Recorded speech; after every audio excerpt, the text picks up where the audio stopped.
Hey guys, what's up? This is Leo. I wanted to make a quick video breaking down how I scaled 2 agencies past $50,000 a month and the 9-step operator framework that I have for basically taking any agency within any industry, any model to $50,000 a month and above and onwards. And I have kind of like that 9-step framework that I just developed across the 2 agencies in my experience that is kind of rinse and repeat. Like I said, you can apply this to any industry, any agency model, as long as it is an agency that you are running. So hopefully you can get a lot of value out of this video, and yeah, it's going to be super in depth. So let's get started. So for context, these 2 agencies are 2 completely different models. The first one was an AI plus paid ads agency for med spa, dental, chiro, like any medical clinic that you can kind of think of. And this was with 2 other partners of mine. And then this agency is the agency that I run today, which is a done with you, done for you agency for agencies, helping them scale with paid meta ads and also a lot of one-to-one around fulfillment, margins, just a lot of consulting for them as well. So yeah. Now, first things first is with either model or with any agency model, in fact, the first thing that you want to make sure of is that you run paid ads. And a kind of sort of 3-step rule that you want to follow when it comes to running paid ads is you want to be spending at least $50 a day to have any significant or any meaningful results from ads. Anything below that is just, you're not going to see much. Then you want to make sure that from ads, you're booking anywhere between 1 to 5 calls per day, because at that rate with a 15 to 20% close rate on cold traffic, which is what I'll talk about a little bit later in this call. That's kind of what you want to be doing every single day to get to 50K a month and above. And then the final thing is that you want to have 1 to 3 core offers that you've kind of productized and that you've done again and again and again that you know how to fulfill on very easily, that you can just sell through ads at a 5 to 10K one-off price point with the intention of, again, renewing that customer or prolonging that customer so that you can increase that LTV of the customer or the clients that come into your agency and that sign up with you in your business. Next step is hire a COO and specific task VAs. Now, in the first agency, we had a very specific, a very similar and specific structure, kind of like this, but we did have something that was a little bit more heavy on like CSMs and a huge outbound sales team, which I'm not the biggest fan of. So after kind of redeveloping that model in the first AI agency and seeing that this was a better model in step 2, as you can see here, which I'll break down in a second. This was then the exact same model that I replicated in the agency that we run today. And this is where you basically are the founder of the business right here at the top. You have a COO, and then you have a bunch of specific task VAs that can basically help this COO also kind of step out of the business, but be more so of the operator, and you be more so the visionary of the business. And you can add on a CSM to the COO, which is kind of what the structure is within our agency right now. So I have like an extra person also, maybe like in between, in the middle right here between the COO and these specific task VAs that you can call so. The main thing that you want to do at this point, especially in terms of step 2, is the first thing is delegate the fulfillment at 10 to 20K a month. I know a lot of agency owners will kind of be like 50-50 on this, but genuinely I think that this would be a great point where you can start to delegate a lot of these tasks within your agency, because the main thing to get out of this 10 to 20K a month loop is just to focus on obviously sales, everything that's the highest leverage sort of task or thing within the business that directly correlates to more revenue. And the main thing you want to make sure of to get also out of this cycle is that if you're going to focus on the highest leverage things, you want to make sure that you're not the operator of the business, that you can have a separate operator that can really take over your day-to-day tasks and really help you just focus on, like I said, the highest leverage things, which is maybe sales, ads, marketing, like I said, the most high leverage things. And I'll talk about that in a second. Next thing is for the COO, in terms of your business, you want to ideally have them on a rev share compensation where it's more so attached to the growth of the business. And you can also create a hybrid with this where you can incorporate more of a base here. But I like to actually be quite generous with the COO because they're giving me a huge ROI on my time, and they're producing a huge ROI for the company because they're taking over the company as the operator of it at that point when they do step in. So I do want them to be compensated on a percentage of all revenue. Next thing is with the VAs, have them on a very specific or capped base with some little bonuses, and then you can also maybe split test between like a per project compensation. I've split tested between these two. It's pretty solid.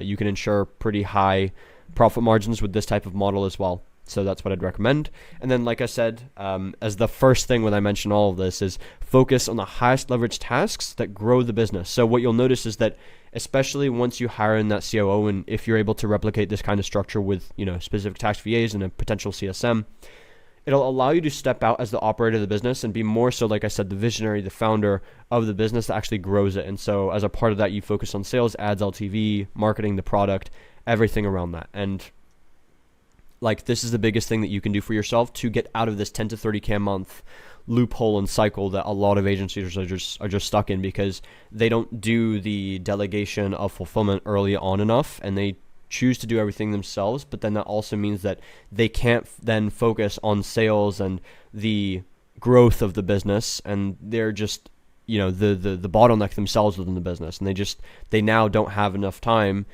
to actually start to delegate any of the fulfillment because they decided to not do so early on enough at this 10 to 20K a month stage, which means that they're just capped at 30K a month every month.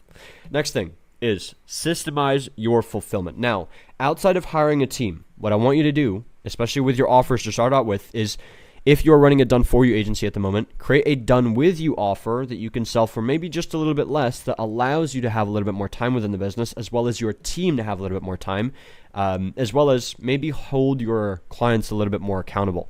Next thing is build a centralized client portal that streamlines onboarding.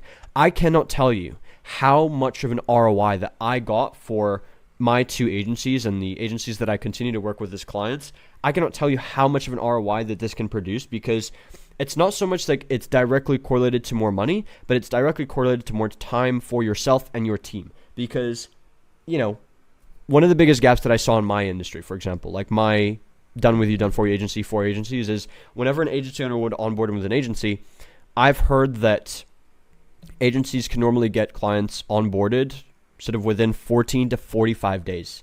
45 days is crazy.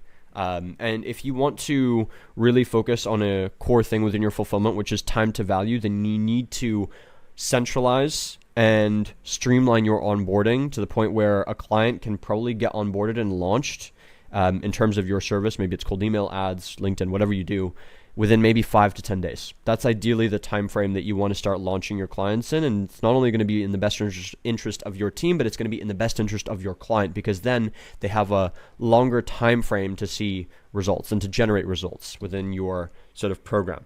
Next thing is create SOPs that document every single role within the agency and its responsibilities, kind of following this type of model, right? So you want to create an SOP in terms of daily responsibilities and a daily schedule of a COO and the specific tax VAs, as well as your CSMs, because, once you do grow the company, if you choose to hire anyone else and maybe your COO or your CSM takes on a higher responsibility position or more of a leadership position, then they can easily help someone also onboard and integrate into the company much easier, because the SOPs are there and they've literally done it themselves and they can walk them through that. And then the last thing is map out the entire client journey. Like whatever your time frame is or whatever your program is in terms of duration, whether it's 120 days, 90 days, 180 days, a year, you want to map out every single little bit of that client journey so that you can literally understand what that looks like and then replicate and rinse and repeat that for every single client so that you can turn your program into something that produces a similar, if not the exact same result for every single client that goes through it, because it makes it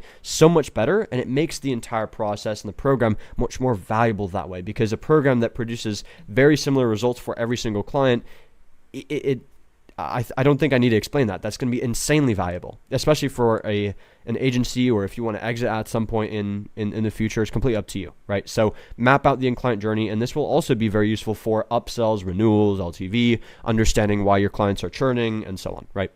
Then step 4 is, like I mentioned earlier, sell 1 to 3 clear offers. Now, I wanted to make a whole separate step on this because there is a couple of things that you need to know around actually creating these offers. Now, the main thing that you want to do, and the main thing that I've learned throughout all my years of running agencies and being around people and hiring mentors who are, doing 6, 7, or 8 figures, the main thing that I learned throughout that entire process, my career, and from those people, is that you need to create an ascension model for your clients, right? And you need to kind of operate your business like a coffee shop so that you can maximize your guys' earnings, you can take on more clients, and you can create more solutions for a variety of different ICPs. So why I recommend that is this way you can sell 1 to 3 clear offers, and like I said, you can make more money, but by doing so, you can then increase the LTV of your clients and create more upsells and renewals for your business, which the main thing in B2B, especially if you're running a B2B agency, is, over time, as you continue to scale, your CAC, your cost to acquire a client, or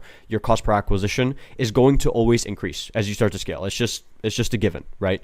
But the main thing that will separate you from all the other agencies out there or businesses out there is the client LTV, right? So if you can really focus on upsells, renewals, and for every single client to stay, that's going to be huge. And by doing so, and for that to happen, you need to create an ascension model. So ideally, especially within the current model that I run, I have a do-it-yourself, I have a done with you, and I have a done for you. And even outside of the done with you, I have like one-on-one consulting calls where it can start off anywhere between $297 to $500, right? So we have a variety of offers for a variety of different ICPs, just so that, number one, we can maximize our earnings, and there's always a very clear next step for every single client. And that allows us to then upsell and renew them onto something else. And, a lot of agencies, they do just a custom retainer, or they do like, here's a lot of like custom work, whatever. And the problem that creates is, again, you don't allow yourself to ever upsell that client, and there's a lot of scope creep. Now these clients are going to ask you to do things that aren't even a part of what they even signed up for, and they're going to ask for more and more and more, and you're going to end up just burning yourself out. So create more of an ascension model, I guess, within your agency, and then upsell more people onto the next one and the next one and the next one, and it'll help you have a lot more time as the business for your team and as the founder. Next thing is obviously knowing your ICP to a T. I know my ICP and agency owners so well as a part of my business right now that I'm able to create these compelling offers for them, and that's why we've gotten to 50K a month and above, and that's why a lot of people buy our stuff, right? Because I can speak directly to them, and messaging is one of the most important things, especially when it comes to your marketing. So you need to know your ICP to a T. Like, I'm not even talking about surface level stuff. I'm talking about like what keeps them up at night. What do you know about them that makes it uncomfortable for them? Like what are some of the things that you know that kind of make them uncomfortable or make them think, oh, this guy knows me so well, or they know me so well, right? So you need to know your ICP to a T. Last thing is specify your pricing and raise it by 20% on every single offer that you have for every 3 customers, right? Because as you onboard more clients, you obviously want to be a little bit more exclusive or a little bit more limited in who you onboard and hire or take on, because you want to increase the quality of clients every single time. And the reason for that is because, and this is something, again, a mentor of mine taught me, and one thing that I've learned as well throughout my career is the quality of the client determines the quality of fulfillment. If you have really shitty clients, you're most likely going to have shitty fulfillment. If you have really great clients, you're most likely going to have really great fulfillment. So that's why you want to specify your pricing and raise it by 20% every 3 customers, because you'll only continue to onboard better clients that way. Step 5 is perfect closing and sales metrics. Now, the main thing they want to focus on is a minimum 60% show rate on cold traffic, a minimum 15 to 20% close rate on cold traffic, a minimum 50% average order value on each ticket that you sell through your sales calls. And the last thing should be your CAC, which should be around $500 to $2,000 depending on what your ticket price. Obviously, this is kind of relative to like that 5 to 10K ticket, really anywhere within that range. But if you sell something for higher, obviously these metrics will be skewed depending on what your actual cost or ticket is. Now, the main thing that I want to kind of break down a little bit further is, I think this is pretty self-explanatory around like show rate and close rate, but the main thing is average order value. Now, for agencies, it's a very big cash flow business. It's very heavy on cash flow. You need to optimize it for cash flow. And the main thing around that is focusing on your average order value. So let's say I sell a 6K ticket, right? For cash flow purposes of the business and to make it a little bit more predictable, I want every single sales call that I close to pay at least $3,000, because number one, that 50% average order value alone in terms of that 3K that I cash collected, number one, that should be sort of the cost that you should have to fulfill on the actual project. In fact, you should already have some profit on that 3K or that 50% average order value of whatever they paid up front on that sales call. And then you also want to focus on just having enough cash that you can store within the business. And I'll touch on sort of financial literacy and cash management a little bit later in this process, because it is one of the biggest steps. But again, to make the business a little bit more predictable, have your average order value as a minimum 50%, and then collect on the rest of the 50 in the sort of next installments. And you can split that up into like 50-50. You can do 50, 25, 25 across your program. However you want to split that up, it's up to you. But I think it's not necessarily a problem not collecting the full amount upfront, because again, you can make your business a little bit more predictable that way, and I think you can onboard a lot more clients and make it a little bit more digestible for them. Next thing is billing system and finances. So this isn't going to be around financial literacy, but this is just how you want to set up your finances around the agency. My recommendation is use Fanbasis, no more Stripe. Now, the reason why I say this is I have used Stripe in the past. In fact, that used to be my main processor. And the biggest problem that I noticed with that is, again, for cash flow purposes, which in an agency model, it's going to be very, very important. Stripe has a 7-day processing time in terms of your money, at least on the account that I was using. I know that some people have instant payouts, but it's like, I think you have to have a pretty seasoned account for that, or you need to have processed an XYZ amount on that platform, or you need to have been with them for a certain amount of time to get that feature. But for those people that don't have that, I recommend Fanbasis instead, because Fanbasis pretty much has the same exact processing fees. Number two is Fanbasis has a 48-hour payment processing time in which you can actually get your money. So it's a lot better for cash flow and actually having cash on hand at all times and being liquid. And then the last thing is just from my experience, them having a one-to-one support team that you get access to in the Slack is very huge. I've never had that with a payment processor, and it's been great for maybe if I run into a small issue, or if I have a question or whatever. It's really nice to have a team there that supports you. So I recommend Fanbasis for that. Next thing is make your installments automated. You don't want to send manual installments. I promise you don't want to be doing that, because number one, it's just another thing that you have to manage, or your COO has to manage, which is just not fun. It adds a lot more stuff onto your plate. So whenever you close a client, let's say you do the 50% average order value up front and they pay the $3K. With Fanbasis, you can set up an initial fee, an upfront fee as a part of that link, set it up as a subscription, and then charge them $3,000 the next month automatically without even having to message them. You can just send them the receipt or let them know that the installment is coming through if you guys are tracking that. Or if it ends up being like $3K, then $1,500, then $1,500, that all gets billed automatically, which is just, it makes your life so much easier. So I recommend that. Being automated rather than just sending manual installments in the Slack or in the client channel. And that also increases the risk of them not paying. So again, just do automated billing. Next thing is bill every 28 days instead of monthly.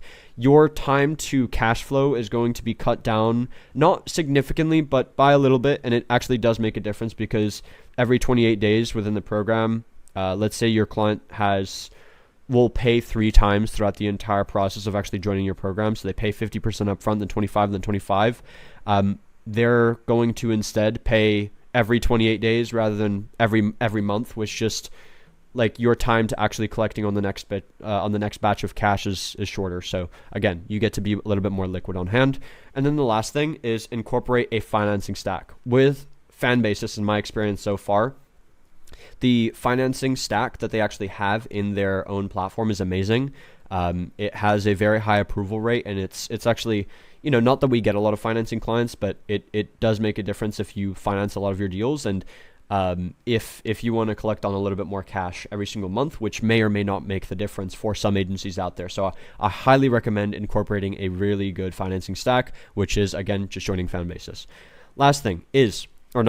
Step 7, track your metrics. Track your calls, shows, closes, and average order value. Use your post-call forms to actually track the data. So after every single sales call, whether it's you or a closer, make them to fill out a post-call form so that you can, again, gather notes on your prospects and actually track every single little bit of data, and then only assess the data end of month. Now, first things first, the reason why I say tracking your metrics is such an important step as a part of this 9-step process is because you can actually solve for the real bottleneck this way. The amount of agency owners that I know that aren't actually tracking their metrics and just guess their bottleneck for the next month, it's insane, right? And the problem with that is obviously it's self-explanatory. You can't actually solve for the right bottleneck within your business that way.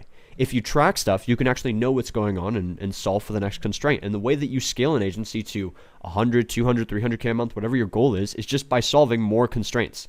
That's why you need to track your data. So track your data, please. Please do that for me as a favor right now. If you're watching this video, track your data, okay?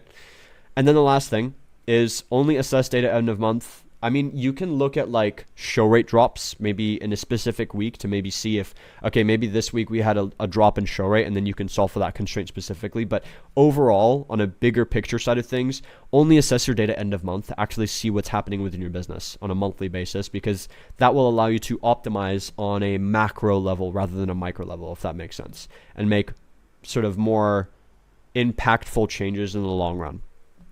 Next thing is maximize your LTV. So I touched on this earlier, right? And this is a huge thing. Now, before I even mention the 3 points associated with this, like I mentioned earlier, with any agency, as you continue to scale, your CAC will always raise. So your focus should not be on decreasing CAC or your cost per acquisition, your cost to acquire a client. Your focus should be on maximizing LTV. How can you instead improve your LTV to CAC ratio from maybe 5-1 to 15-1? How do you get your clients to pay you more? Because again, that will make the biggest difference between you being one of the best agencies out there and the one that, survives the longest and is able to scale, the most long term, rather than all the smallest agencies out there that will die someday, right?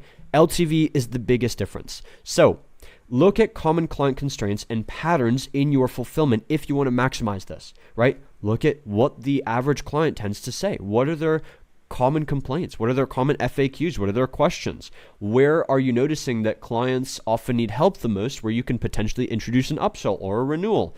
Like, what are you noticing is the main bottleneck or the biggest issue that creates a lot of churn or that stops a lot of clients from wanting to renew? Like, actually take a look at your fulfillment process in depth. And this is why earlier on in the process, I mentioned map out your entire client journey, because it will actually allow you to understand where in that process things are maybe going wrong or where things could be improved. Again, it allows you to maximize your LTV and improve your fulfillment process. And honestly, every single client you onboard, there should be absolutely no reason for them to leave you, unless you are actually you don't know how to run your business and you don't know how to generate them an ROI or results of any point, right? So you really want to focus on this. Next thing is your LTV to CAC ratio should be minimum 5-1. So what that means is whatever your cost to acquire a client is, let's say it's $1,000, the LTV of the client in terms of what they pay back to your business should be 5x that. So if if you pay $1,000 to acquire one client, that client should be paying you minimum 5K, right? So that you can maintain that ratio. Any business that can maintain that ratio is going to be super healthy in the long run. It's just that's what you want to maintain. And then the last thing is map out the opportunity for upsells and renewals based on time to value. Now, what I mentioned earlier, I think I mentioned somewhere on in this process the phrase time to value. Now, what does that mean? Time to value basically means that from the moment that a client onboards, how soon does that client actually get something that is of value? Maybe it might be a coaching session, maybe an SOP, maybe they get launched, maybe they get a lead or a call or whatever, some sort of result or a client. Like, it can be anything. So the main thing that you want to structure your upsells and renewals around is that time to value, because that will allow you to actually determine when that upsell gets introduced, what type of upsell that will be, depending on what that little touch point in terms of time to value is and how long it takes. Like, if it takes you 30 days to give the first bit of value to a client where they're like, oh, okay, this stuff is cool, right? You know that maybe that can be shortened down to 14 days and you can introduce an upsell at that point. Or if you know that it's taking 30 days to actually give that client value, then maybe only at the 30-day mark, that's when you introduce an upsell, right? So this is why mapping out that opportunity for upsell and renewals is going to be very important. And basing your upsells based on time to value is also going to be a huge thing. Now, the last bit of the process, financial literacy. This is one of the most important things that I mentioned earlier on in this process.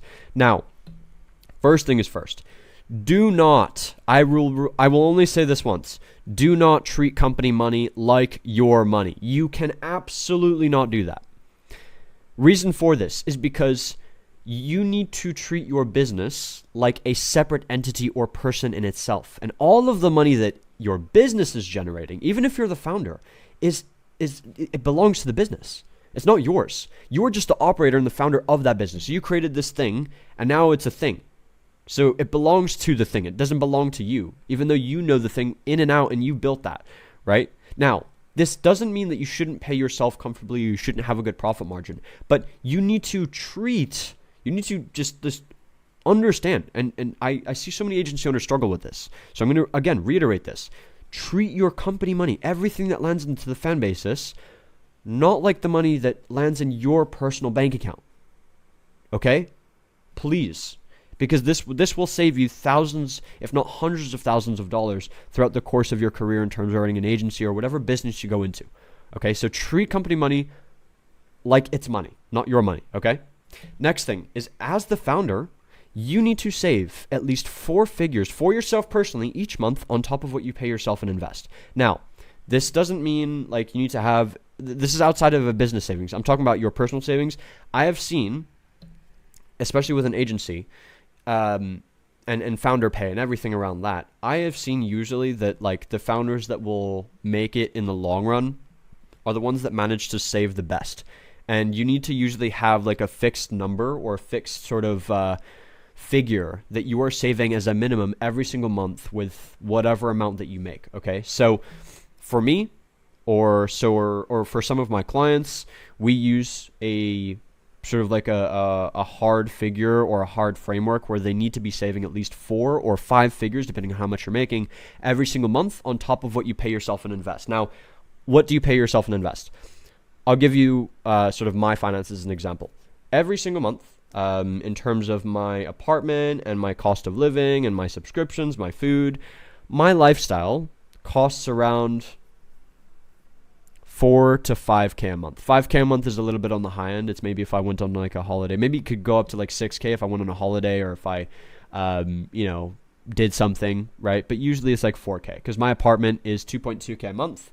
And then my food maybe costs like $1,000 to $2,000 depending on how much I went out that month for food, which I don't go out that often, but I'll go out like here and there, right? So, like whatever your cost of living is, maybe it might be 4 to 5 to 6K a month, which is kind of the average of where it should be. It shouldn't really cost you anything more, honestly, to be comfortable. You save 4 figures minimum, or 5 figures on top of that. Okay, you just have to be doing that and then invest it. So, I mean, it's pretty clear. I'm just going to say this now. I'm not a financial advisor, but I invest into the S&P. So that's what I recommend. I'm pretty heavy on that. And then obviously, the other thing that you want to make sure of is that you are very liquid in terms of just what you have cash in bank, as well as what the business has cash in bank. So you need to be liquid on both ends, because sometimes you might run out of business cash, and in those instances, and those days can and will probably come, where it's just a rainy day and it's just a shit day for the business. You need to take some cash out of your personal stuff and reinvest that back into the business. So that's just the reality of any founder that's really been in the game for a while and scale lots of agencies. So you just need to be kind of financially literate in that sense. And then the last thing is you want to aim for a minimum 40% margin minimum in terms of your agency. With an agency model, you should be getting at least a 40% profit margin, and then cut out all the BS expenses. Everything that you don't need in terms of subscriptions, or maybe it might even be a team member. You just have to be ruthless in that sense for the benefit of the business, because if it's not synergistic to the business's growth and it's more of a net negative than a net positive, then just remove that factor and then take it out immediately. And obviously, like, a really good profit margin and a very healthy spot to be in with an agency is like maximum, from what I've seen from any big proper agencies that are scaling every single month, maximum 70-75% profit margins on that. Like, ideally, I've seen like pretty good agencies be anywhere between that 50 to 70 profit margin mark. So like a 60% margin, you're in a very good spot, and you can actually start to predictably scale and so on. So that's what you want to aim for as a minimum margin, which is 40%, but really 60% is a great spot to be in. It's like a sweet spot in terms of profit margins. Now, that's my 9-step process. I don't really have anything else. That's my rinse and repeat process, and the 9 things that you need to know as an agency founder or operator if you want to take your agency past $50,000 a month consistently.